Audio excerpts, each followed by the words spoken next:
Bonjour à tous, alors aujourd'hui je vous retrouve après quelques semaines sans vidéo. Je vais essayer de vous expliquer un petit peu pourquoi. Mais donc aujourd'hui je vous retrouve pour vous parler de Prospérine, virgule point.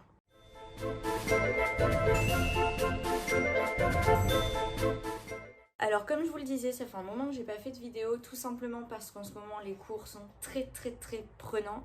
J'ai énormément de trucs à faire, en plus j'ai eu une semaine de stage dans une école, etc. Donc bref, j'ai été vraiment prise. Et là, je me rends compte que je vais tout simplement plus pouvoir faire une vidéo par semaine. C'est beaucoup trop compliqué pour moi. Donc, ce que je vais faire, je pense, c'est que je vais essayer de faire au moins une vidéo toutes les 2 semaines. Donc, une semaine sur deux. Alors, mes cheveux ont poussé et c'est un peu le bordel. Mais c'est pas grave, on va faire avec des... Bref. Mais donc voilà, comme je vous disais, je vais essayer, je pense, plutôt de faire ça une semaine sur deux parce que toutes les semaines, ça va vraiment pas être possible. Le chat vous fait trembler. Donc voilà, je voulais juste refaire le point, histoire que qu'on mette les choses à plat et de vous tenir un petit peu au courant quand même. Donc aujourd'hui, je vais vous parler de Prospérine, virgule point, qui a été écrit par Laure d'Argelot. C'est l'autrice qui avait écrit La voleuse des toits que je vous avais déjà présenté dans une vidéo. C'était dans la vidéo Dystopie il me semble, et donc voilà, donc en fait elle m'a contactée sur Instagram pour me demander si j'étais intéressée par son deuxième livre, qui donc encore une fois est une auto-édition et qui est sorti cet été. Donc moi bien évidemment j'ai répondu oui, hein, parce que j'avais adoré le premier et je pouvais clairement pas passer à côté du deuxième. Et donc du coup elle me l'a gentiment envoyé, donc voilà. Et donc alors Prospérine, virgule point, c'est une histoire un peu décalée. Donc en fait on est dans un monde où les personnages en fait doivent prendre soin des lettres, des ponctuations, etc. Des textes de la littérature de notre monde en fait. Et donc ils vivent dans le texte. Et donc à partir de là déjà il y a énormément de jeux de mots, etc. J'ai beaucoup aimé. Enfin bref, donc nous on va suivre l'histoire de Prospérine, virgule point, qui en fait va se lancer dans une espèce d'enquête parce que le texte va commencer à se désintégrer et c'est pas normal. Et elle va retrouver un cadavre dans son jardin, un cadavre qui apparemment a été tué par la phrase. Donc est-ce qu'il y a un lien avec la phrase sans fin, c'est-à-dire la toute dernière phrase du texte qui n'a jamais été finie? Est-ce qu'il y a un lien avec la capitale, etc.? On ne sait pas, et donc Prospérine en fait elle va essayer de découvrir pourquoi, qu'est-ce qui se passe dans son texte et qu'est-ce qu'il est arrivé à cet homme qui est venu mourir dans son jardin. Voilà, donc le texte il est pas très long, il fait quoi, 300-400 pages, ouais c'est ça, 330 pages. Alors pour commencer, je veux vous montrer quelque chose, mais en fait tout au long du livre, donc déjà on a des super jolies illustrations, je les trouve très belles. Et en fait il y a plusieurs pages un peu étranges, donc par exemple comme ça. Voilà, où on a...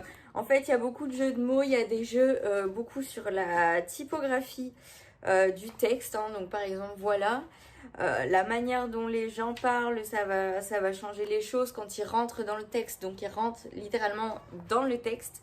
Enfin, c'est... Et voilà, il y a pas mal de pages comme ça que j'ai beaucoup aimé, enfin, que je trouve très jolies. Pareil, pour ce qui est du style d'écriture, j'ai beaucoup aimé parce qu'il y a quand même pas mal de jeux de mots, de jeux typographiques par rapport au texte, parce que c'est du texte dans du texte. Enfin, il y a pas mal de jeux comme ça avec le texte que j'ai trouvé vachement sympa. Donc, par exemple, ceux qui viennent de la capitale, ils ont un accent de la capitale et donc ils mettent une lettre capitale, donc une majuscule à chacun de leurs mots en fait, par exemple.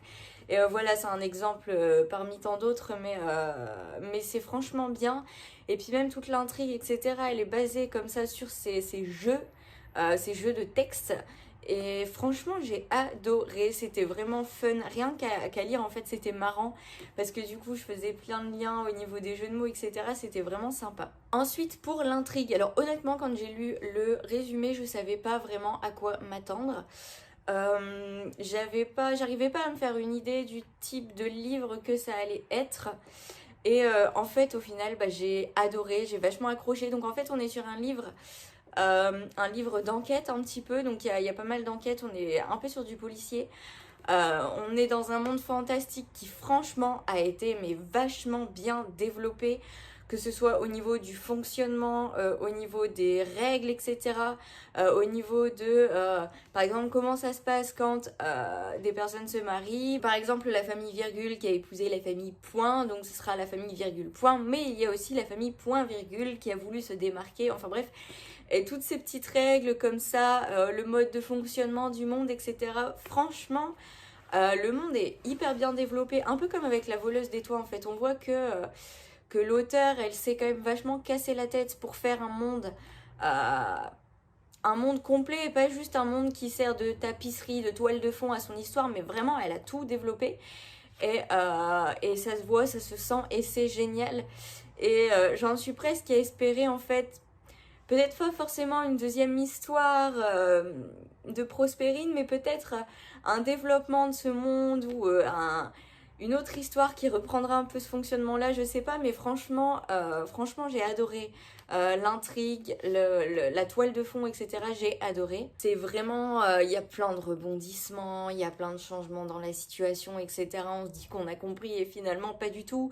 Et encore une fois, comme avec son livre précédent, en fait, on est bluffé jusqu'à la fin, on est scotché jusqu'à la fin. Et en fait, on s'attend pas du tout à la manière dont ça va se terminer.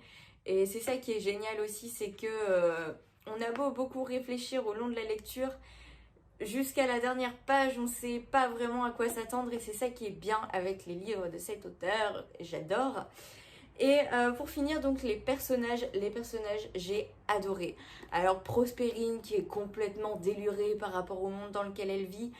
Son frère qui a avalé un dictionnaire quand il était petit et donc qui a une manière de parler qui est particulière, qui a un vocabulaire, une syntaxe spéciale, etc. Qui a des dons particuliers pour plonger dans les livres et qui est très pragmatique mais sans pour autant être dénué de sentiments. Il y a aussi Honoré qui va l'aider tout au long de cette histoire, qui est particulièrement agacée par cette fille et par ses plantes vivantes, parce qu'elle est fleuriste et elle a des plantes vivantes. Et donc lui, il est particulièrement agacé par cette jeune fille et par son frère et par toute sa famille, hein. Et il veut vraiment rien avoir à faire avec elle, et qui va finalement se retrouver complètement bloqué avec cette espèce de cinglé et ses théories improbables, et qui va finir par adhérer à ces théories et par donc se lancer lui-même en fait dans cette aventure et dans cette histoire, au début contre son gré, puis après il va se laisser emporter, enfin bref. C'est vraiment des personnages super attachants, j'ai adoré. Alors ce livre, je lui ai mis 5 sur 5 parce que vraiment, c'est un livre hyper original. L'histoire est originale, le contexte de l'histoire est original, le style d'écriture est original, il y a plein de rebondissements, on ne s'attend à rien, donc on sait pas quoi penser du livre, on sait pas vers quoi ça va aller jusqu'au dernier moment, c'est super original dans l'intrigue, enfin bref. C'est un livre, vraiment, je m'attendais pas à ça. Je savais pas à quoi m'attendre, un peu comme avec La Voleuse des Toits. Et j'ai franchement pas été déçue. C'est le genre de livre qu'on lit rarement, qu'on trouve rarement. Et j'ai adoré, franchement, avec moi, ça fonctionne. Donc vraiment, je vous le conseille. Ce livre est super. En plus, il est super beau, la couverture, etc. Enfin, les illustrations, la manière dont c'est mis en page, etc. C'est super beau. Il est franchement cool. N'hésitez pas, vraiment, si vous en avez entendu parler ou pas, hein. Moi, j'ai adoré, je peux que vous le conseiller. Donc voilà, j'arrête de vous saouler avec ce bouquin. Si vous l'avez lu, si vous avez envie de le lire, etc., n'hésitez pas à me le dire, qu'on puisse un petit peu échanger sur ce monde absolument fou. Moi je vous retrouve donc pas la semaine prochaine, normalement la semaine d'après, normalement, hein, vraiment, parce que avec tout ce qu'il y a depuis le confinement, les cours qui sont en distanciel ou en présentiel, etc., au niveau de l'organisation, c'est super compliqué. Donc voilà, je peux rien promettre, mais je vais essayer en tout cas de revenir, donc pas la semaine prochaine, mais la semaine d'après. On verra bien, hein, l'avenir nous le dira. Et en attendant, je vous souhaite un super bon week-end, de super bonnes lectures, et je vous dis à la prochaine.